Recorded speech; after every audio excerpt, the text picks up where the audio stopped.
consumo excesivo de alcohol, tabaquismo intenso, tratamiento con fármacos para el cáncer. Realmente los citostáticos producen vómitos y gastritis. Hay que medicar al paciente para esto. Uremia, infecciones sistémicas bacterianas o víricas, salmonellosis, citomegalovirus, estrés intenso, intento suicida y otros irradiaciones gástricas, traumas, mecanismos, gastrectomía bilitar. La gastrectomía bilitar se hace cuando hay una úlcera que sangró, que se le quita un pedazo de estómago para que se cure el estómago. Se cree que existen variantes para el desarrollo de una gastritis aguda. Secreción aumentada de ácido clorhídrico o disfunción retrógrada. Producción y disminución del tampón y tamponato. Diseminación del flujo sanguíneo. Alteraciones de la capa del muco adherente y daño directo del epitelio. Se han identificado otras lesiones de la mucosa como relubricaciones de ácidos biliares detergentes. Algunos pacientes sufren de gastritis idiopática, o sea, cuando no se conoce la causa, le ponen la palabra idiopática.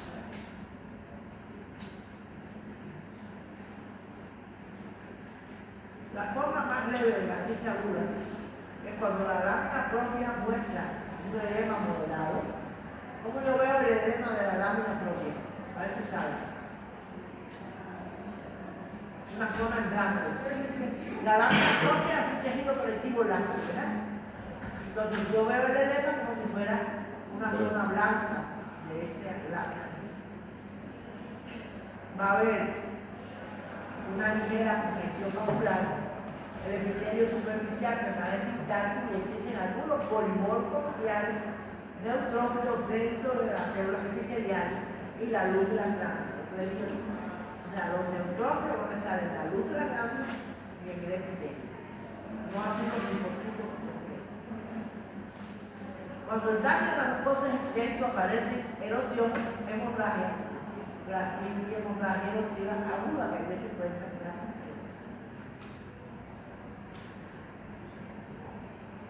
Y fíjense, yo no sé si ahí se ve bien. Aquí tiene un puntico hemorrágico en toda la superficie de la mucosa gástrica. Las causas de la gastritis aguda son múltiples: alcoholismo, drogas, infecciones. No las que digo. Hemorragia gástrica, que pueden causar úlceras gástricas. Las úlceras gástricas pueden ser agudas y crónicas. Fíjense aquí el número de varias, son más numerosas.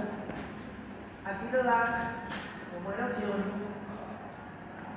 Estas erosiones son típicas de un proceso patológico denominado gastropatía, que se describe la lesión de la mucosa gástrica sin inflamación significativa. Los hallazgos de aquí se encajan con una gastropatía erosiva aguda. Pero existen otros patrones. La etiología de esa gastropatía puede incluir alcohol, fármaco, medicamentos de diabetes, estrés, uremia, insulina, hipertensión portal, radiación y quimioterapia. Esto es como si fuera una úlcera aguda. Hay una erosión de la capa superficial del estómago de color pálido, ¿verdad? Fíjense que estas son más numerosas, puede ocurrir el paciente con estrés, puede ocurrir el paciente grave, el paciente quemado, se nos viene la conciencia y en la vida. Entonces, las úlceras crónicas generalmente son una o dos. Bueno, aquí tenemos la mucosa gástrica por infiltración de neutrófilos. Por ahí, es una gastritis crónica. Pero mira, yo no sé si ahí es una gastritis crónica o una crónica agudizada.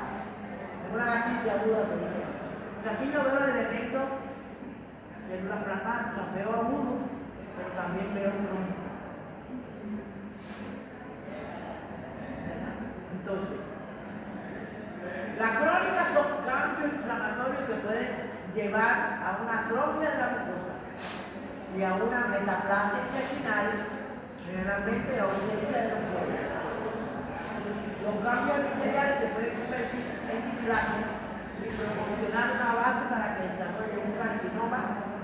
Yo no sé si lo tocó intestinal.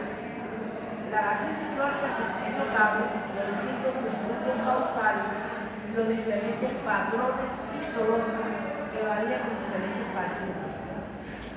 En Occidente, la prevalencia de cambios histológicos comunicadores de gastritis, de cada día, o sea, en pacientes ancianos, de la vida supera el 50%, pero los abuelitos están tomando pastillas, metidos en la casa, y la gente cada vez se ocupa menos de ellos. Entonces, las principales asociaciones etiológicas de la crónica es infecciones crónicas por el helicobacter pylori. Por ejemplo, si yo te pregunto cuál es el agente causal de la gastritis aguda, no tienes que poner que puede ser tal cosa, al alcohol. Pero si te digo de la crónica, en primer lugar está el helicobacter. Puede también tener como origen inmunológico tóxico como el alcohol, bueno. La asociación etiológica más importante con relación a la gastritis crónica es la infección por el helicobacter pylori.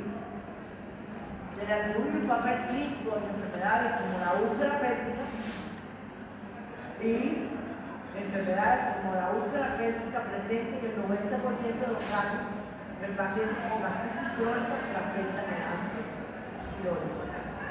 Posiblemente el cáncer gástrico, esta bacteria aumente el riesgo de presentarlo en algunos pacientes, porque se ha visto que en cáncer gástrico se ha hecho la prueba del helicobacter y así es positivo. Pero no se ponen de acuerdo en una firma. Yo no sé si ustedes saben que hay un grupo de científicos que se reúnen casi siempre en Europa y somos precisamente los que hacen los científicos para hablar de una patología. Y por eso cambia muchas veces el contenido y la terapia. Entonces, el helicobacter pylori tiende a causar afectación de la mucosa antral, cuerpo. La mucosa suele aparecer enrojecida y de textura más grosera de lo normal. Los cambios histológicos son similares a infiltrado inflamatorio crónico del linfocito izquierdoplasmático. La inflamación activa está caracterizada por los polimorfos nucleares metidos dentro de la glándula.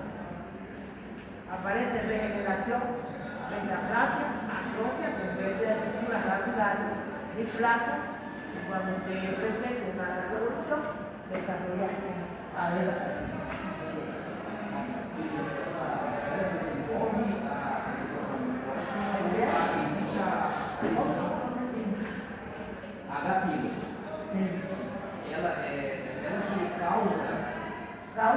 Ela ou existe lá lesión e aí sim. No, ella es la que causa la lesión. Ela causa lesión. Te dicen que esto viene desde niño. Pacientes que presentan esto desde niño. Porque de entrada es difícil de curar de esta patología. Esta bacteria es muy difícil de curar. Pero una serie de cosas y no cura con mucha facilidad. Hoy en día se puede hacer el diagnóstico muy sano, pero algunos lo abierto y ya no es necesario hacer una luz como antes.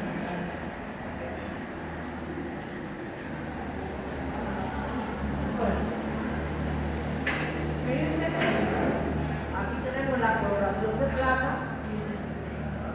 que detecta estos punticos negritos en la bacteria Helicobacter pylori.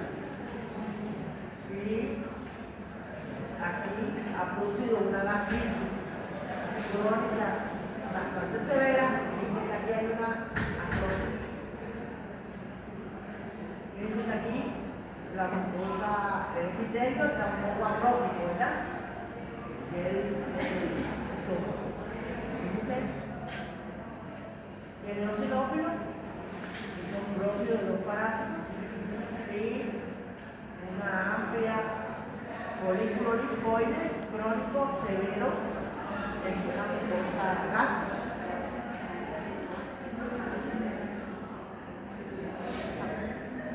Fíjense, aquí hay una metaplasia. Miren la celda. Esto parece una vellosidad intestinal, por eso se dice metaplasia intestinal. Miren que son como si fueran dedos. Esto parece una vellosidad, ¿verdad? Entonces aquí hay muchas células calciformes, y hay una metaplasia de una gastritis crónica. Ahora aquí, úlceras agudas. Hay veces que las úlceras agudas sangran mucho. Y se ve, como le dije, el paciente por estrés, paciente quemado, paciente que tiene una situación médica grave. Y la coloración es más normal. La crónica se localiza mayormente en el duodeno, no en el estómago. Generalmente tiene un tamaño de 2 centímetros y las malignas suelen ser mayores. Hay una cosa que tienen que tenerlo claro: cuando hay una úlcera crónica localizada en curvatura menor del estómago, hay que hacerle biopsia, porque en ese lugar tienden a ser malignas. Ustedes van a ver que el tamaño y la visión es diferente de una maligna a otra. Por ejemplo, aquí es curvatura mayor. No sé si ustedes se fijan que es curvatura mayor, ¿verdad? Porque se abrió, generalmente se abre por la mayor, pero ahí como estaba la mayor, no lo abrió por la mayor, lo abrió por la mayor. Generalmente se abre por la mayor en esto.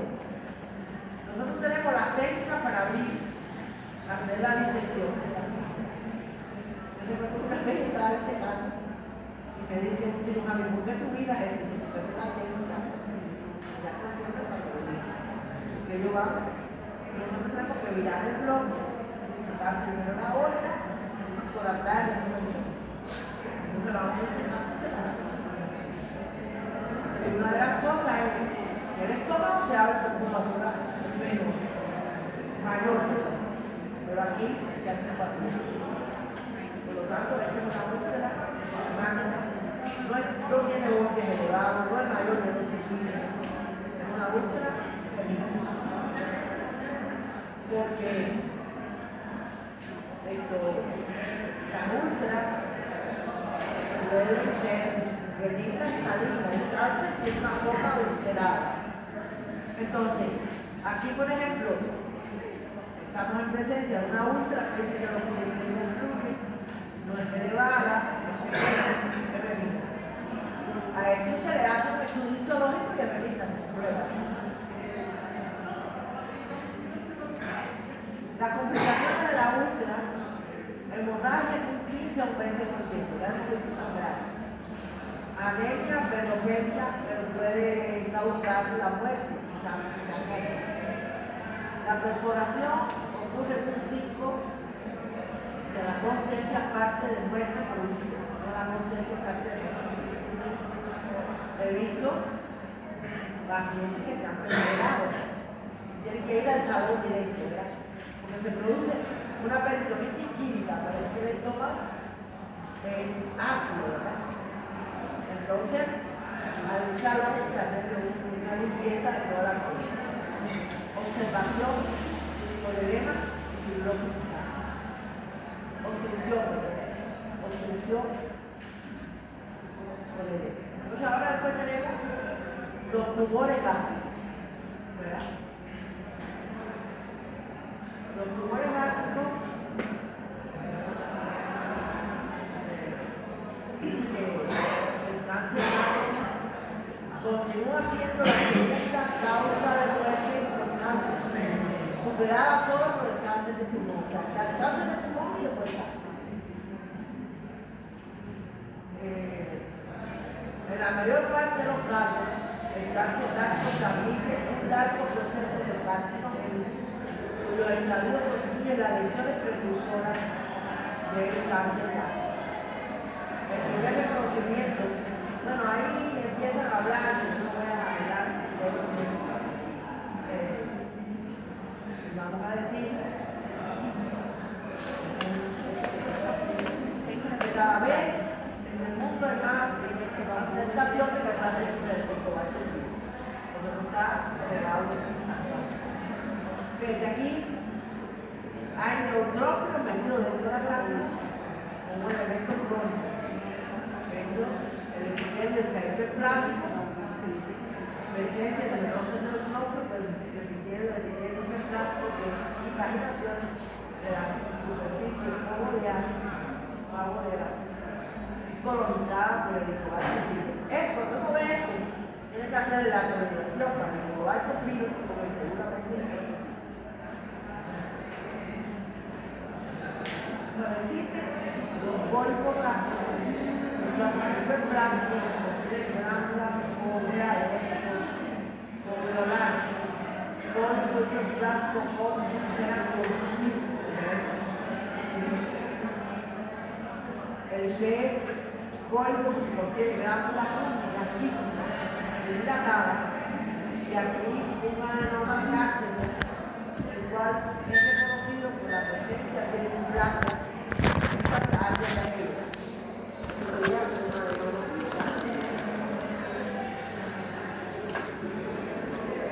El 90-95% de los tumores malignos son una frecuencia de 90 o 25%. Más común. Hay una frecuencia alta en Chile, Costa Rica, Colombia, China, Portugal, Rusia, Bulgaria y Japón. Le aparece una cosa. El Brasil debe ser alta. Se debe ser alta. El Brasil debe ser alta, ustedes están mucho dominando. Entonces, acuérdense que las neoplasias son multifactoriales. La genética, la inmunidad, esto son todas las costumbres que tienen estos pacientes. O sea, uno se muda a otro país y viene con las costumbres de alimentación, el folclore de uno y lo mantiene. Yo llevo 26 años, va a ser que vivo en Paraguay y yo no como comida para hacer. Que me gusta, que me da acostumbrado. O sea, la comida nuestra se parece mucho a la de ustedes, por eso. Sí. Acuérdense que los mismos esclavos que vinieron de África, ustedes llegaron a nosotros.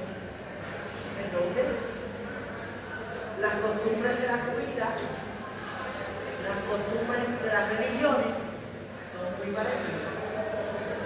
Aquí, en un país que tenía coca, muy poca coca, porque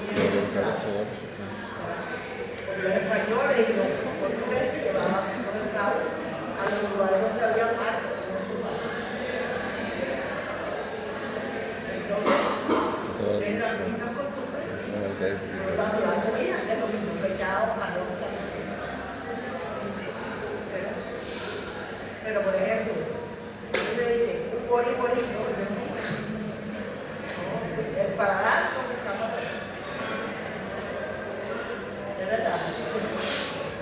A lo mejor ellos dicen lo mismo, ¿verdad? Pero yo las empleadas que tengo cuando me cocino, comen como los son. O sea, ¿qué consejo? Es acostumbrar. Los hombres padecen más el cáncer gástrico que la mujer. Fecha a porta. Eu não sei, eu parei de olhar aqui me irrita. Barulho. É porque estão deixando a porta aberta e já tem barulho lá fora, aí não dá pra ouvir aqui. Então quem passa no mínimo é fechar. Fechei. Então, Ele toda hora ele entra pra pegar bolo, ele deixa aberto. pero esta es una clasificación histológica de la Organización Mundial de la Salud para los cánceres gástricos. Tumores epiteliales, neoplasia intraepitelial o adenoma y adenocarcinoma. Yo no le voy a decir que se aprendan eso, porque eso es una típica cosa para un especialista o un residente, ¿verdad? De la comunidad, pero se lo trae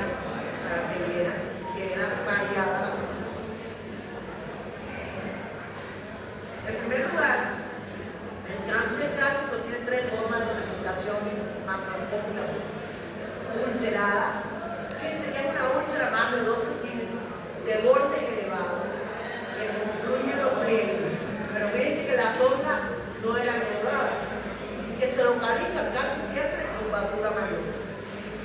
Por lo tanto, una úlcera de curvatura menor, una úlcera de curvatura menor es necesario hacer el estudio histológico para saber eso.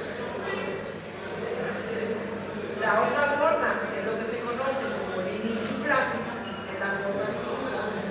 Esto es un estómago que es una rinitis plástica, está rosada, está todo difuso. Por supuesto que es la forma más grande del cáncer gástrico. Se ve en familia, ¿verdad? Yo recuerdo que en mi país vi, y aquí lo he visto también, en un japonés, tuvo el parque. Los japoneses también están citados como. Se ha hablado mucho de eso, que el pescado crudo, que si el té, pero no hay una cosa fidedigna. Aquí, por ejemplo, sería la otra, donde hay una masa que crece en la luz del oro. Este sería la forma difusa o el plástica. Fíjense que el cáncer gástrico no puede abrir porque está difusamente todo el entorno. Esta es la más grande.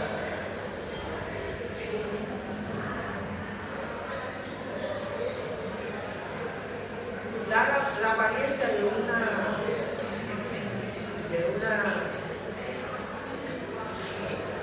¿cómo se llama?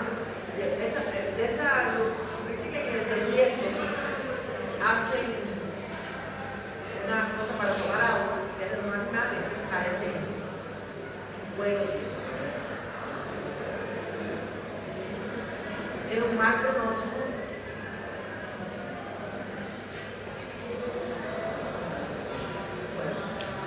De aquí, pueden suponer en un madero un axiloma gástrico, o una madera.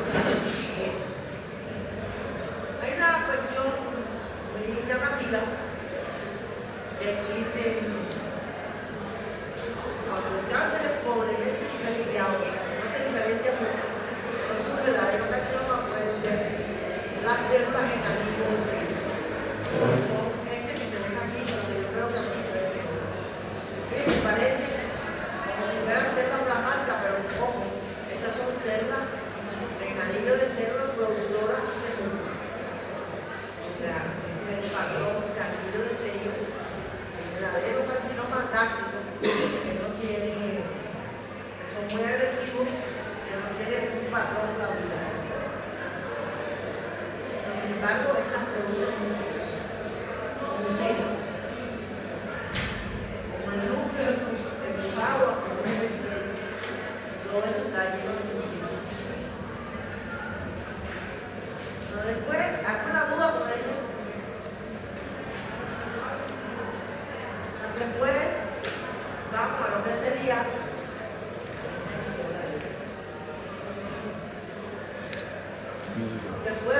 que sería las lesiones inflamatorias del colon, que ahí hay dos patologías. La enfermedad de Crohn y la enfermedad de Crohn y Colitis. colitis ulcerativa. No, me venía a la mente. Antiguamente la enfermedad de Crohn se le llamaba ileitis renal, que se le empezó a descubrir en el hígado. Pero ya hoy ya se le quitó ese nombre, porque se ha visto que aparece en otras regiones del intestino, desde el esófago hasta colon. Pero hay veces los hallazgos no son específicos, no se pueden clasificar como una de las dos. Entonces se llama enfermedad inflamatoria intestinal.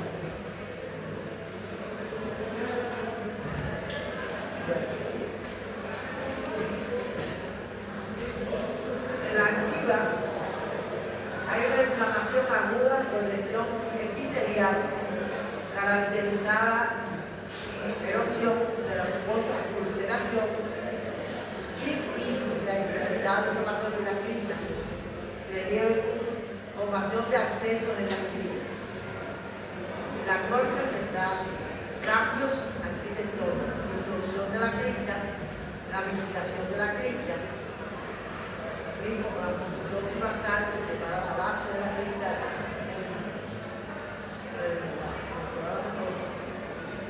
Presencia de células de Manet. Acuérdense que las células de Manet están nada más en el intestino delgado y ahí una presencia de células de Manet. En la mucosa dental, del ángulo esplérico colónico.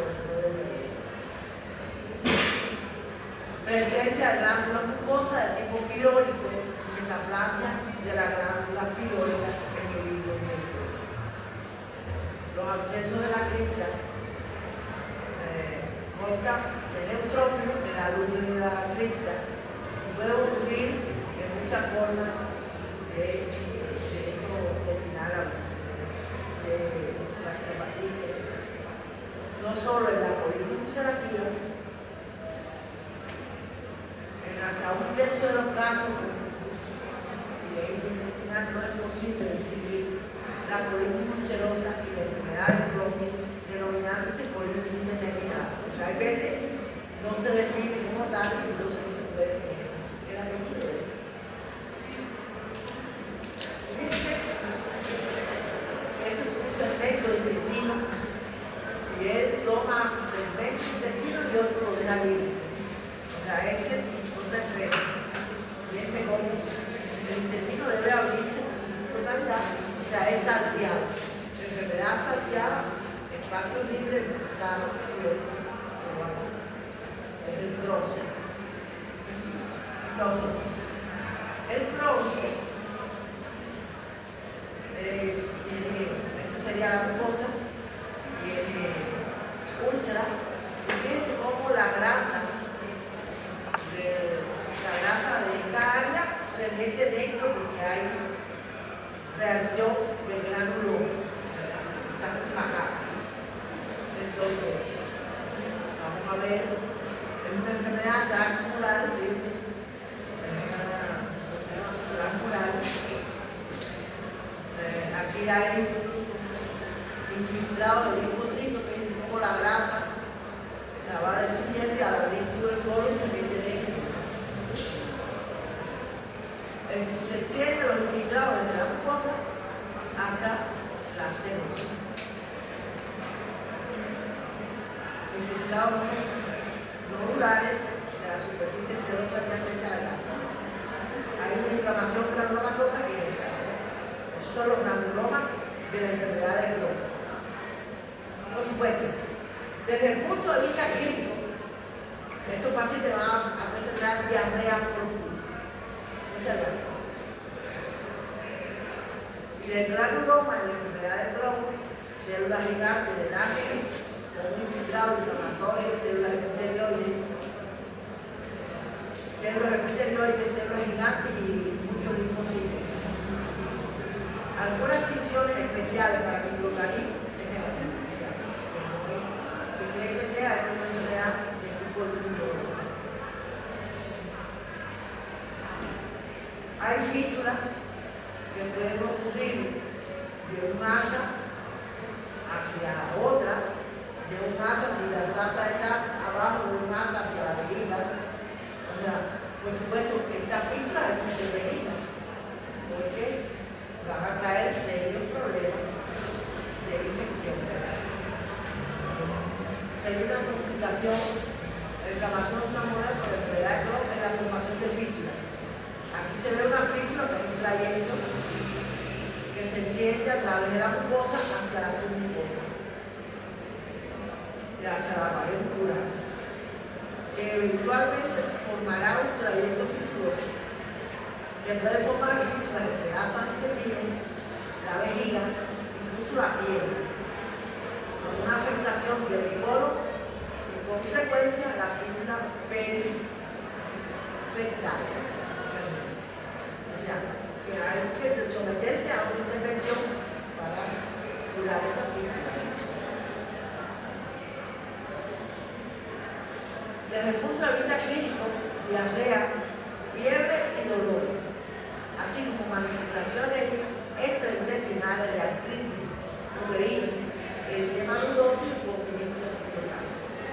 todas estas manifestaciones pueden presentarlo una enfermedad. El uso de agentes biológicos como adalimumab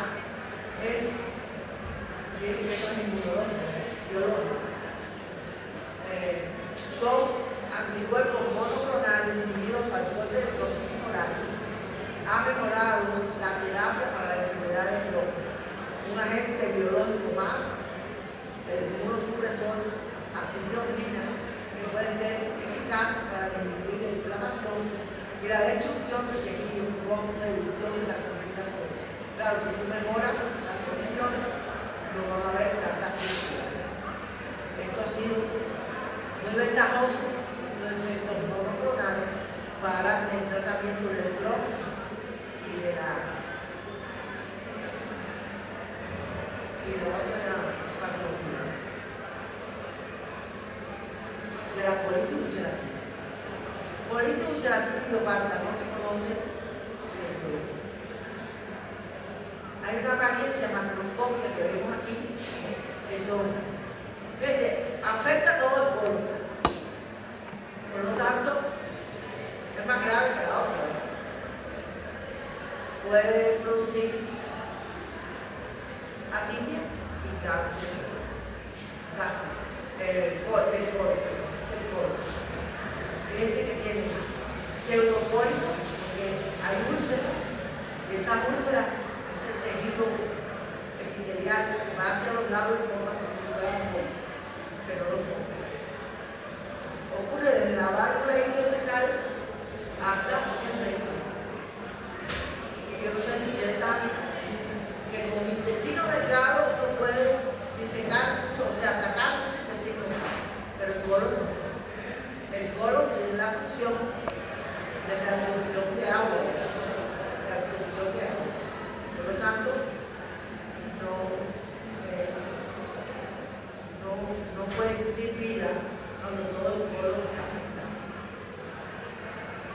Por eso yo le decía que esta es mucho más grave que la otra. Desde el punto de vista clínico tiene diarrea, pero no tan abundante. Entonces,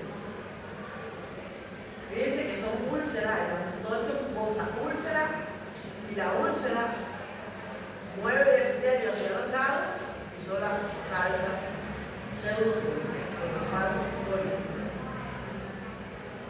Dice que la mayor hombre con un pseudocólico puede verse claramente como una isla roja, ¿verdad?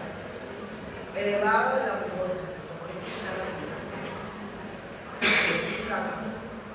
entre los pseudocólicos solo queda la macular, y claro, ya ese epitelio se desplazó y formó los órganos. Que dice que entre los pseudocólicos está la úlcera, solo queda la macular y la mucosa. La mucosa se divide en mucosa, lámina propia, muscular y mucosa. La lámina propia se va a formar el segundo. Dice aquí,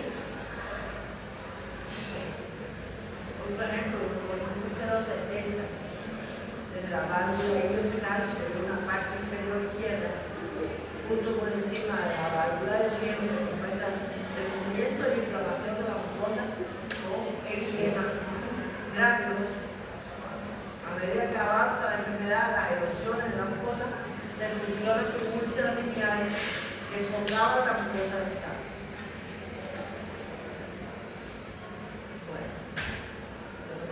Fíjense aquí, esto sería la mucosa. Como hay alta, inferior, toda el epitelio, toda la mucosa, y está rechazada hacia la mucosa, formando los pseudocólicos. Y aquí se ve la histología como si fuera un pólipo, fuera una cosa sobresaliente. Pero fíjense aquí, está la úlcera y como la úlcera desplaza el tejido ese hacia los lados. Estos serían los pseudocólicos.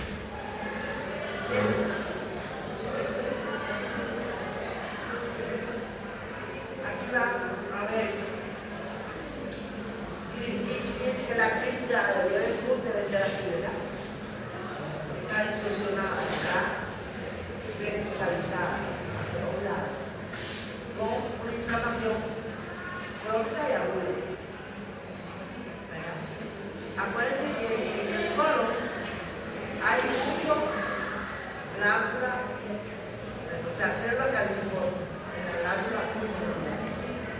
Y aquí, sin embargo, me da un poquito y ya por aquí no se pierde las células caliciformes.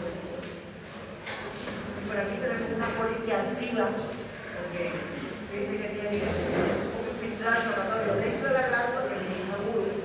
Entonces, una poli interactiva activa, porque ella evoluciona por periodos. Periodo de cura y periodo de activación. Un fenómeno cuando parece paciente.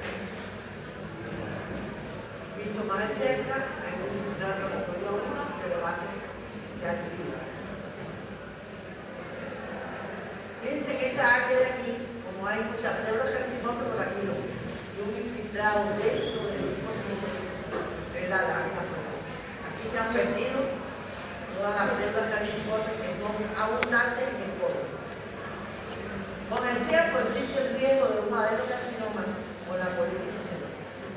Aquí las glándulas más normales, con abundantes células caliciformes, se ven a la izquierda, pero las glándulas de la derecha son de forma más irregular y muestran su plasma. Con núcleos apiñados más oscuros, ven aquí, más oscuros, más apiñados, que es una displasia. La primera indicación que existe es el movimiento hacia un cáncer de colon. O sea, que un paciente puede desarrollar cáncer de colon y otras muchas cosas.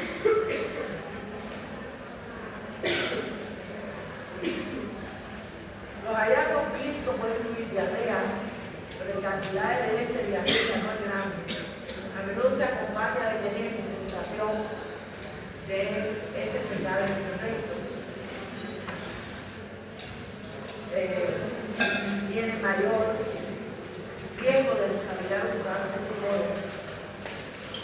La biopsia del colon se puede utilizar para detectar displasia, un cambio neoplásico de la mucosa que implica una mayor probabilidad de malignidad. Los pacientes con colitis ulcerativa también tienen riesgo de desarrollar enfermedades hepáticas, incluida la colatritis de los santos y el carcinoma de vía biliar.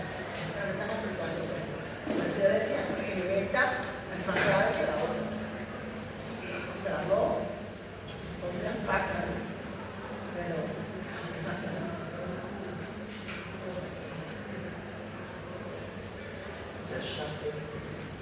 No hemos salido ni el receso porque no sé si quieren ver. Nos queda